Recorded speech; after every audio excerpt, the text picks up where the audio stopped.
MDH biryani મસાલા, પારંપરિક બિરયાનીનો અસલી સ્વાદ. असली मसाले सच सच MDH રાજકોટની એમ્સ હોસ્પિટલમાં ભરતીનું મોટું કૌભાંડ થયું હોવાની આશંકા. પૂર્વ ડિરેક્ટર ડોક્ટર CD કટોચ પર ગેરરીતિનો આરોપ. પૂર્વ ડિરેક્ટરે ખોટી રીતે પોતાના દિવ્યાંગ પુત્રને ક્લાસ 2 અધિકારી બનાવ્યા હોવાનો દાવો છે. ડોક્ટર કટોચના પુત્ર ભાવેશ કટોચને બંને આંખમાં છે તકલીફ, છતાં મેડિકલ ફિટ બતાવ્યા. પુત્રનું 60% ડિસેબિલિટી સર્ટિફિકેટ હોવા છતાં કઈ રીતે મેડિકલ ફિટ બતાવ્યો તેની થવી જોઈએ તપાસ. ભાવેશ કટોચે આંચકી ઉપડતા એમ્સ હોસ્પિટલમાંથી દવા લીધી હોવાનો ખુલાસો. ભાવેશ કટોચ 17 વર્ષથી આંચકીની દવા લેતો હોવાની પણ વિગતો સામે આવી. દાહોદના સંજેલીના શિક્ષણ વિભાગ પર ભારતીય શૈક્ષિક મહાસંઘના પ્રમુખે લગાવ્યા ભ્રષ્ટાચારના આરોપ. શિક્ષણ વિભાગમાં કોઈ કામ રૂપિયા વગર ન થતું હોવાનું કહેતા ખળભળાટ મચ્યો. અખિલ ભારતીય શૈક્ષિક મહાસંઘના પ્રમુખ મુકેશ રાઠોડે સોશિયલ મીડિયામાં વિડીયો બનાવીને દાવો કર્યો છે. ત્યારે 4 મહિના અગાઉ આ બાબતે ઉચ્ચ સ્તરે લેખિત રજૂઆત કરાઈ હોવા છતાં કોઈ કાર્યવાહી નથી. સંજેલી પ્રાથમિક શિક્ષક સંઘના પ્રમુખ, મહામંત્રી અને નોડલ અધિકારીએ તમામ આરોપો નકારી કાઢ્યા. આરોપોને તદ્દન ખોટા અને પાયા વિહોણા હોવાનું ગણાવ્યું છે. સંજેલીમાં શૈક્ષિક મહાસંઘનું કોઈ અસ્તિત્વ નથી. તેમણે શૈક્ષિક મહાસંઘ પ્રમુખ મુકેશ રાઠોડ વિરુદ્ધ માનહાનિનો દાવો કરવાની વાત કરી.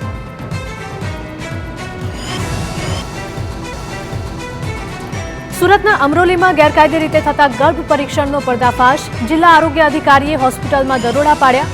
સોનોગ્રાફી મશીન સીલ કરવામાં આવ્યું. શિવમ હોસ્પિટલમાં ગેરકાયદે ગર્ભ પરીક્ષણ થતું હોવાનો ખુલાસો. એજન્ટ્સ મારફતે સગર્ભાઓને હોસ્પિટલમાં મોકલવામાં આવતી હતી. ગર્ભ પરીક્ષણ માટે 10 થી 15 હજાર વસૂલાતા હતા. રાજકોટના જસદણમાં હરિકૃષ્ણ ઓઇલ ઇન્ડસ્ટ્રીઝના સિંગતેલના નમૂના ફેલ. કંપનીને ફટકારાયો 10 લાખ રૂપિયાનો દંડ. થોડા દિવસ પહેલા ફૂડ એન્ડ ડ્રગ્સ વિભાગે લીધા હતા નમૂના. તપાસ માટે કપાસિયા અને સિંગતેલના નમૂના લેવામાં આવ્યા હતા. સિંગતેલના નમૂના ફેલ જતા રાજકોટ અધિક કલેક્ટરે ફટકાર્યો દંડ.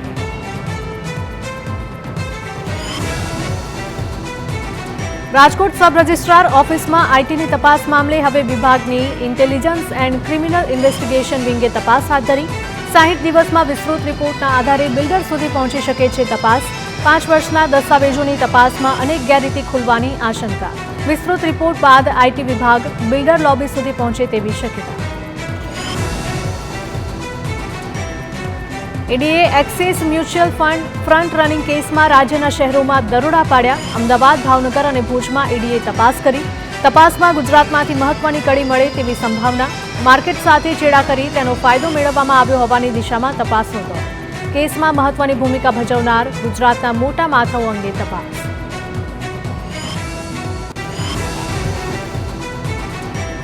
ગેરકાયદેસર રીતે લોકોને અમેરિકા મોકલવાના કેસમાં ફરાર આરોપી બિપિન દરજી આવ્યો પોલીસના સકંજામાં. મુખ્ય આરોપી ભરત ઉર્ફે બોબી પટેલના ભાગીદાર બિપિન દરજીની એસએમસીએ બીજાપુરથી ધરપકડ કરી છે. બિપિન દરજી 2.5 વર્ષથી હતો ફરાર. તેની સામે લુકઆઉટ નોટિસ અને 25,000નું ઇનામ પણ હતું. બિપિન ગ્રાહકોને લઈને આવવાનું કામ કરતો હતો.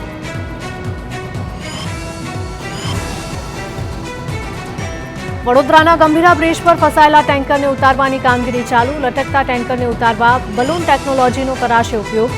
ટેન્કરને ઉતારવા હજુ 1 અઠવાડિયાનો લાગી શકે છે સમય. ટેન્કરને બલૂન વડે ઊંચકીને બ્રિજ પરથી ઉતારાય તેવું આયોજન. વડોદરાની MS યુનિવર્સિટીના પ્રોફેસરે બલૂન ટેકનોલોજી અંગે આપી જાણકારી. ગાંધીનગરના સ્થાપના દિવસે આયોજિત કાર્યક્રમમાં મુખ્યપ્રધાન ભૂપેન્દ્ર પટેલની શહેરીજનોને ટકોર. સ્વચ્છતામાં નંબર મેળવ્યા બાદ તેને જાળવી રાખવા કહ્યું. તેમણે ઉમેર્યું હતું કે સ્વચ્છ શહેરની ઓળખ જળવાઈ રહે તેનો સંકલ્પ કરવાનો છે. નંબર આવ્યા પછી તેને જાળવી રાખવો તે આપણી જવાબદારી. નવા ઉમેરાયેલા વિસ્તારોને પણ ગ્રીન સિટીની ઇમેજ જાળવીને વિકસાવીશું. અમદાવાદના ઘાટલોડિયા વિસ્તારમાં લાગેલા ટ્રાફિક અંગેના વિવાદિત પોસ્ટર્સ હટાવી દેવામાં આવ્યા. TV9ના અહેવાલ બાદ તંત્રએ પગલાં લીધા. પોસ્ટર મામલે સોલા પોલીસ મથકમાં જાણવાજોગ ફરિયાદ દાખલ થઈ. સતર્કતા ગ્રુપે ટ્રાફિક જાગૃતિ ઉપરાંત વિવાદાસ્પદ લખાણવાળા પોસ્ટર્સ લગાવ્યા હતા.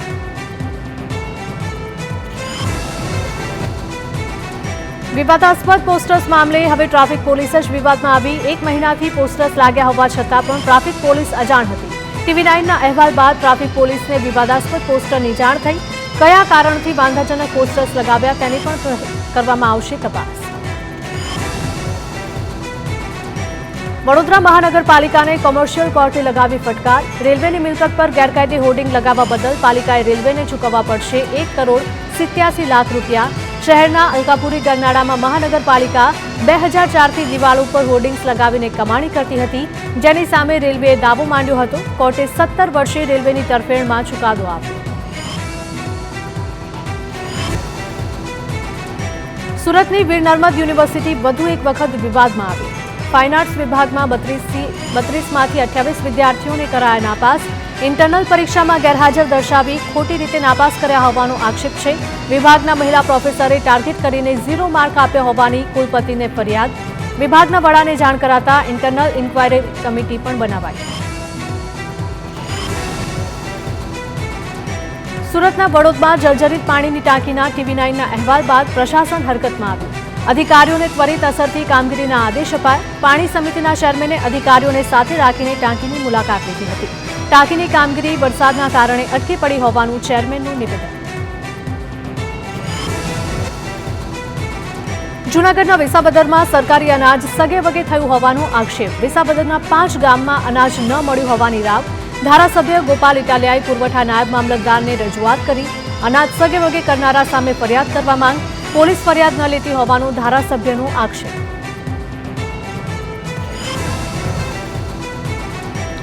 કેબિનેટ પ્રધાન બચુ ખાબડ વધુ એક જાહેર કાર્યક્રમમાં દેખાયા હતા. દાહોદમાં PM કિસાન નિધિ સન્માન કાર્યક્રમમાં પ્રધાને હાજરી આપી.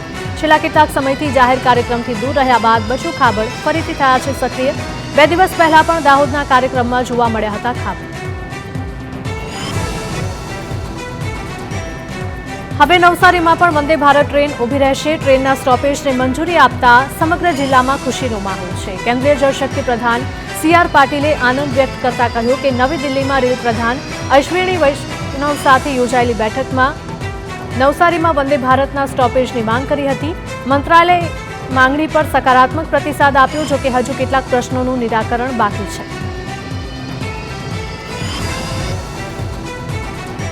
વલસાડના ઘડોઈ ગામે બચ્ચા સાથે દીપડી દેખાઈ. દલાફળિયામાં દીપડી દેખાતા ગ્રામજનોમાં ભય. વાડી વિસ્તારમાં દીપડીના આંટાફેરા જોવા મળ્યા. સ્થાનિક ખેડૂતે દીપડીનો વિડીયો મોબાઈલમાં કેદ કર્યો. સમગ્ર મામલે વન વિભાગને કરાઈ જાણ.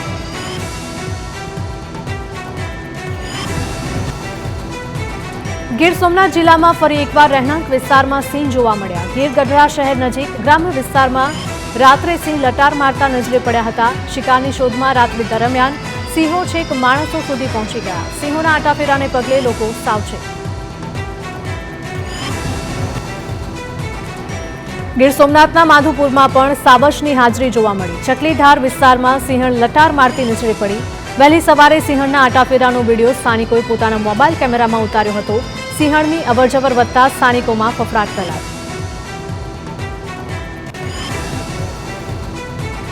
અમરેલીના જાફરાબાદ નજીક 3 સિંહબાળના મૃત્યુ અંગે મોટો ખુલાસો. હિમોગ્લોબિન ઘટી જવાના કારણે સિંહબાળના મૃત્યુ થયા. ન્યુમોનિયાની અસર થતાં સિંહબાળની રોગપ્રતિકારક શક્તિ ઘટી. રોગપ્રતિકારક શક્તિ ઘટી જવાના કારણે સિંહબાળના થયા મૃત્યુ. સાબરકાંઠાના હિંમતનગરમાં પાણીની લાઈન નાખવાની કામગીરીના કારણે રસ્તા પર ચાલવું પણ મુશ્કેલ બન્યું. નગરપાલિકાએ ચોમાસામાં પાઇપલાઈન નાખવાની કામગીરી કરતા સ્થાનિકોમાં રોષ છે. એક તરફ વરસાદી પાણી વચ્ચે ઠેર ઠેર ખોદકામના લીધે લોકો ટ્રાફિક જામથી પરેશાન. હાલ મુશ્કેલી છે, પરંતુ લાંબા ગાળે સુવિધા વધશે તેમ નગરપાલિકા પ્રમુખે જણાવ્યું.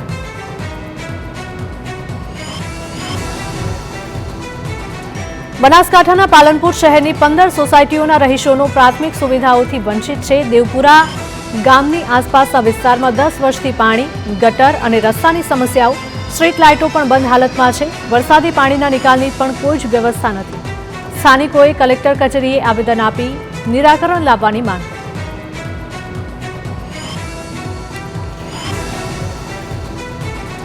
મહીસાગર જિલ્લાના રણજીતપુરા ગામના રહીશો રસ્તાના અભાવે ભોગવી રહ્યા છે મુશ્કેલી. ડામોર ફળિયું અને બારિયા ફળિયું આજે પણ પાયાની સુવિધાઓથી વંચિત. આશરે 80 પરિવારો કાદવથી ભરેલા રસ્તા પરથી ચાલવા મજબૂર. બાળકો, વૃદ્ધો તેમજ બીમારોના પરિવહન માટે પડી રહી છે પારાવાર તકલીફ. ગ્રામજનોએ સરપંચ અને તલાટી કમ મંત્રીને વારંવાર કરી છે રજૂઆત.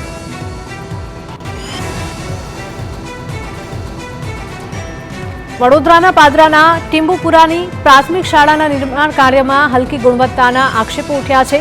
વડોદરા જિલ્લા પંચાયતના સભ્યએ તંત્ર પર ભ્રષ્ટાચારના આક્ષેપ લગાવ્યા.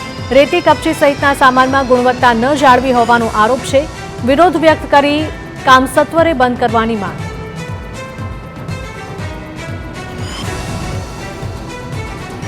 ભાવનગર શહેરમાં ઓવરલોડ વાહનો પર પ્રતિબંધ હોવા છતાં શહેરમાં ફરી રહ્યા છે, જેના કારણે વારંવાર અકસ્માતની ઘટનાઓ બને છે. ટ્રાફિક પોલીસ અને આરટીઓની નિષ્ક્રિયતાના કારણે ઓવરલોડ વાહનો બેફામ બન્યા હોવાના આક્ષેપો. ભારે વાહનો સામે કાર્યવાહી કરવા તંત્રએ ફરી એક વખત કર્યો છે દાવો.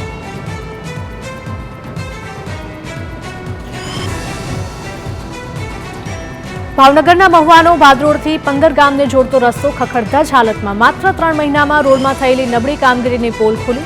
નબળી ગુણવત્તાવાળું મટીરીયલ વાપરવાના કારણે રોડની હાલત ખરાબ થઈ હોવાના લોકોના આક્ષેપ. ભાવનગરના મહુવામાં નિરમા અને અન્ય કંપનીઓને ખનન માટે જમીન ફાળવવા બાબતે વિરોધ. કનુ કલસરિયાએ ફરી બેઠકોનું શરૂ કર્યું આયોજન. ગઈકાલે ડોડિયા ગામે આસપાસના લોકોને એકઠા કરી ખનન માટે જમીન ફાળવવામાં આવતી અટકાવવાની હાકલ કરી હતી. નિરમા, અલ્ટ્રાટેક તેમજ ગ્રાસિમ સિમેન્ટ પ્રોજેક્ટને જમીન ફાળવવાની વાત સામે આવી છે.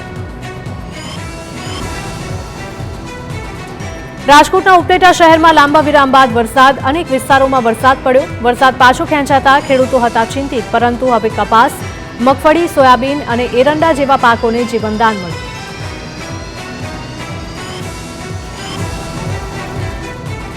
રાજ્યનું આગામી વર્ષનું જળ સંકટ હળવું થયું છે. રાજ્યની જીવાદોરી સમાન નર્મદા ડેમ 83% ભરાયો. ડેમની જળ સપાટી પહોંચી 133.48 મીટર પર. ડેમમાં હાલ પાણીનો 83% સંગ્રહ. ડેમમાં 4,34,000 ક્યુસેક પાણીની આવક સાથે 4 લાખ ક્યુસેક પાણીની જ આવક. ડેમના 15 દરવાજા 3.8 મીટર ખોલી છોડાઈ રહ્યું છે પાણી. સરદાર સરોવર ડેમમાંથી 3,86,000 ક્યુસેક પાણી છોડાયું, જેને પગલે ભરૂચ નજીક નર્મદા નદીના જળસ્તરમાં વધારો થયો.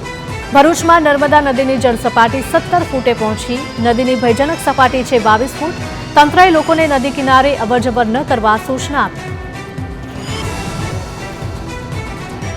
ભરૂચની નર્મદા નદીના જળસ્તરમાં વધારો યથાવત. ગોલ્ડન બ્રિજ નજીક નદીની સપાટી 18 ફૂટે પહોંચી. ઝઘડિયા પાસે 2 કાંઠે વહેતી થઈ નર્મદા નદી.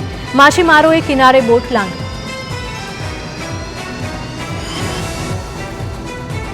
વડોદરાના ડભોઈના ચાંદોદ પાસે નર્મદા નદીનું જળસ્તર સ્થિર થયું, જેને પગલે કાંઠા વિસ્તારના લોકોએ રાહતના શ્વાસ લીધા. પ્રતિબદ્ધ મલ્હારરાવ ઘાટના 108 પગથિયામાંથી 79 પગથિયા હાલ જળમગ્ન છે.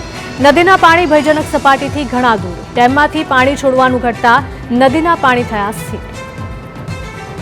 MDH કિચન કિંગ મસાલા રસોડામાં હોય તો આપણે કંઈ પણ બનાવી શકીએ છીએ. રીંગણાનો ઓળો, બટેટા ફુલાવર, ભીંડી મસાલા અને બીજું ઘણું બધું.